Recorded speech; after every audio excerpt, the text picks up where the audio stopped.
तो गाइस हम इस पार्टिकुलर वीडियो में बात करने वाले हैं कंप्यूटर को किस तरह एनालाइज करा जाता है। मैं जो टूल जिस टूल पर मैं काम कर रहा हूँ वो बता रहा हूँ आपको, वो है SCMrush। ठीक है ना, SCMrush से हम किस तरह अपने कंप्यूटर को एनालाइज कर सकते हैं, उनके बैकलिंक्स को किस तरह एनालाइज कर सकते हैं, उनके कीवर्ड्स को किस तरह एनालाइज कर सकते हैं, उनके कौन कौन से ऐसे पेजेस हैं जो टॉप चल रहे हैं उनको किस तरह एनालाइज कर सकते हैं, कौन से कंट्रीज में है वो किस तरह एनालाइज कर सकते हैं। बात करने वाले हैं हम इस पूरी वीडियो में इन सब टॉपिक्स के ऊपर। तो चलते हैं अपने लैपटॉप स्क्रीन की तरफ और देखते हैं कि किस तरह से चीजें देख सकते हैं, हम एनालाइज कर सकते हैं। तो गाइस मेरे पास एक कंप्यूटर है NustEdu.pk, ये एक फिजिकल अकेडमी है जी। इसको चेक करते हैं किस तरह से। मैंने यहाँ पर SCMrush टूल में गया, साइड बार में डोमेन ओवरव्यू आ रहा है। मैं जैसे इस पर क्लिक करता हूँ, ये अपना डोमेन पेस्ट करता हूँ कंप्यूटर का, तो यहाँ पर पूरी डिटेल आ जाएगी इस कंप्यूटर की। कैसे, जो अथॉरिटी स्कोर है इसका 25 है। अथॉरिटी स्कोर पे आपसे लास्ट वीडियोस में हमने बात करी। और ऑर्गेनिक सर्च कितना ये ट्रैफिक ले रहा है गूगल से, 923 ट्रैफिक ले रहा है। इसका पेड ट्रैफिक बिल्कुल भी नहीं है, मतलब ये कोई कैंपेन लॉन्च करी हुई इन्होंने, इनकी बैकलिंक्स इतनी है। ये ओवरव्यू पर दे दिया। अच्छा जी, ऊपर नीचे आते हैं हम, थोड़ा स्क्रॉल डाउन करते हैं तो यहाँ पर कंट्रीज वाइज थोड़ा सा डिटेल दे रहा है। पाकिस्तान से इनके पास ज़्यादा ट्रैफिक है, वर्ल्ड वाइड से इतना ट्रैफिक है। और इसके ही बराबर में एक चार्ट है जिसमें ऑर्गेनिक ट्रैफिक का आ रहा है। ऑर्गेनिक और पेड में आपको अब तक तो अच्छा डिफरेंस पता चल गया होगा कि ऑर्गेनिक ट्रैफिक इनके पास कितना चलता आ रहा है पूरे है। इन्होंने लास्ट 12 मंथ का एक चार्ट दे दिया, सॉरी लास्ट 2 ईयर्स का एक चार्ट दे दिया। अच्छा, ऑर्गेनिक कीवर्ड्स इनके पास कितने चलते हैं, कौन सी पोजीशन पर है, उसका एक चार्ट दे दिया है। ठीक है ना, यहाँ पर जो कीवर्ड्स इनके पास हैं ऑर्गेनिक, उनकी एक लिस्ट दे दी है। यहाँ से आप व्यू फुल लिस्ट भी कर सकते हैं और करके दिखाता भी हूँ आपको थोड़ी देर में।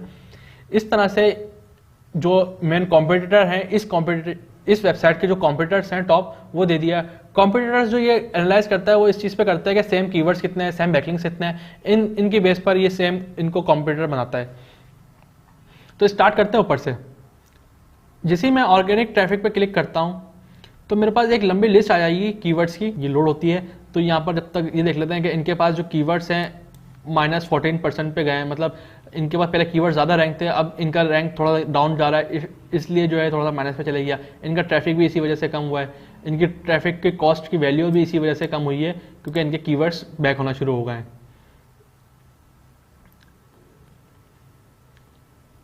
अच्छा अब देखें, जैसे ये एक कोर्स आ रहा है, मैं डिजिटल मार्केटिंग सर्विस पे काम कर रहा हूँ, मतलब मेरे कोर्सेज वगैरह सेल कर रहा हूँ, तो मैं यहाँ से एक एनालाइज कर सकता हूँ भाई, graphic designing course in Karachi, इस पर कितना वॉल्यूम है। कोई 1300 लोग जो हैं इस पे आते हैं मंथ में और देखते हैं इस कीवर्ड को। ठीक है, इसकी डिफिकल्टी 25 है, इट्स मीन इतना मुश्किल नहीं होगा इसको रैंक करवाना। तो अगर मैं एक वेबसाइट प्लान कर रहा हूँ कोर्सेज की, तो मेरे लिए ये बेनिफिट है, कीवर्ड में ले सकता हूँ उसको। सेकंड ये कि मेरे पास दूसरा है IT कोर्सेज इन कराची, ये एक अच्छा कीवर्ड मेरे पास बन रहा है, मैं इसको एक ले सकता हूँ। मतलब मैं इन कीवर्ड्स को दूसरे पेजेस के लिए ले सकता हूँ, अपने digital marketing course in Karachi वाले पेज के लिए ले सकता, अपनी वेबसाइट के दूसरे कोई ब्लॉग लिखवा सकता हूँ, कोई कोर्स बनवा सकता हूँ, उसके लिए मैं एक ले सकता हूँ। बताने का मकसद ये कि हमें इस वेबसाइट से ये आइडिया मिला है कि हम कौन कौन सी और कोर्सेज को टारगेट कर सकते हैं। अब CCNA कोर्स इन कराची, ये एक कोर्स है, ये यहाँ पर चल रहा है। Web designing course in Karachi, ये इस पर ट्रैफिक ले रहा है। तो ये सारे वो कोर्सेज हैं जो हॉट होंगे, इनके पास सबसे ज़्यादा ट्रैफिक आ रहा है। तो यहाँ से हम एनालाइज कर सकते हैं इजीली। तो यहाँ से हम एनालाइज कर सकते हैं। आपने देखा जैसे हम जो बात कर रहे थे total digital marketing courses Karachi की, मैंने और भी आपसे मैंने बोला मेरे पास दूसरा पेज है, तो वो पेज कैसे बनाए जाते हैं, वो ऐसे ही बनाए जाते हैं कि कंप्यूटर एनालाइज किए जाते हैं, उनके पास देखा जाता है कि उनके पास ट्रैफिक कहाँ से आ रहा है, कौन कौन से पेजेस से आ रहा है, कौन कौन से सर्विस से आ रहा है, ताकि उन सर्विस को लिया जाए, ताकि आपके पास भी ट्रैफिक आना शुरू हो जाए, आपके पास भी रेलिवेंट लोग आना शुरू हो जाए, ताकि वो कन्वर्ट होना शुरू हो जाए, फिर आप को एक स्टूडेंट मिलना शुरू हो जाएंगे। क्योंकि मेरा अल्टीमेटली गोल है क्या, मुझे स्टूडेंट लेके आना है। ठीक है ना, मैं ऐसे कीवर्ड को टारगेट करूंगा, कॉम्पिटिटर से ऐसे कीवर्ड्स को निकालूंगा जो मुझे कन्वर्जन दे दें। तो इस तरह से हमें कंप्यूटर को एनालाइज करते हैं और कीवर्ड्स पर काम करते हैं। अब इसका नेक्स्ट स्टेप है, कीवर्ड्स आपके बन गए, बैकलिंक्स को किस तरह एनालाइज करते हैं, अब वो चीज़ देख लेते हैं। मैं सिंपल साइड बार में ही हूँ, ठीक है ना, हमने ऑर्गेनिक रिसर्च पे काम कर लिया है, कीवर्ड्स को भी देख लिया है। अब आते हैं बैकलिंक वाले सेशन पे। बैकलिंक एनालाइज टूल पर जैसे मैं क्लिक करता हूँ, मेरे पास इस डोमेन से रिलेटेड जितनी भी बैकलिंक्स हैं वो सब आ जाएंगी। ये देखें, यहाँ से बैकलिंक्स पे जैसे क्लिक करता हूँ, इनका 5.3 के बैकलिंक्स इनके पास बने हुए हैं। 317 इनके पास रेफरेंस डोमेन्स हैं।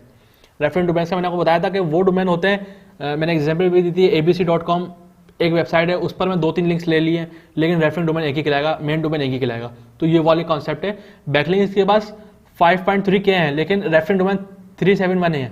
इट्स मीन इनके पास 300 ही डोमेन है जहाँ से इन्होंने बैकलिंक्स लिए, बस वहीं पर डुप्लीकेशन ज़्यादा करवा दी। मतलब वहीं पर एक पेज पर लिंक ले लिया, दूसरे पेज पर लिंक ले लिया, तीसरे पेज पर लिंक ले लिया, इस तरह से सीन बने। अब देखें ये यहाँ पर जो है ना सारे ये वो बैकलिंक्स आना शुरू हो गए, ये सब चीज़ें आना शुरू हो गई जहाँ पर हम एक लिंक ले सकते हैं, जहाँ पर हम क्लिक करके वहाँ जा सकते हैं। वहाँ पर एक देखें ये सब सारे वो लिस्ट आ गई, सारे उस कंप्यूटर के लिंक्स आ गए जहाँ पर हम चाहें तो बैकलिंक्स क्रिएट कर सकते हैं। जैसे कि एक फॉरम्स आया है, यहाँ पर मेरे पास एक फॉरम आया, अगर मैं यहाँ पर फॉरम पे जाऊँ और फॉरम पे रजिस्टर करके एक अपना क्वेश्चन पेश कर दूँ, आंसर पेश कर दूँ, तो मुझे यहाँ से एक लिंक मिल जाएगा। जिस तरह से मैंने आपको बताया था कि हम ऐसा HRF करके लिंक बना सकते हैं, जो एक टैक्स वो देता मैंने HTML कोड, वो मैं डिस्क्रिप्शन लिखूँ, उसमें जो है ना जस्ट ऐसा कोड पेस्ट करूँ और मेरे पास एक लिंक मिल जाएगा। यहाँ से मैं किसी कमेंट से कमेंट कर सकता हूँ, यहाँ से भी लिंक ले सकता हूँ, लेकिन ज़्यादा चांस है कि मैं एक इस पर रजिस्टर कर लूँ, रजिस्टर करने के बाद यहाँ पोस्ट कर दूँ, यहाँ से मैं एक लिंक ले लूँ। तो इस तरह से हम एनालाइज करते हैं चीज़ों को। आपको नो फॉलो और डू फॉलो कॉन्सेप्ट दिया, वो भी यहाँ पर चीज़ मेंशन है। अगर मैं फॉलो पे क्लिक करूँगा तो मेरे पास वो वेबसाइट्स आएंगी जिन जो वहाँ पर आपको डू फॉलो ही लिंक्स मिलेगा, यहाँ पर क्लिक करूँगा तो नो फॉलो ही लिंक्स मिलेगा, आपके पास वो वेबसाइट्स आएंगी।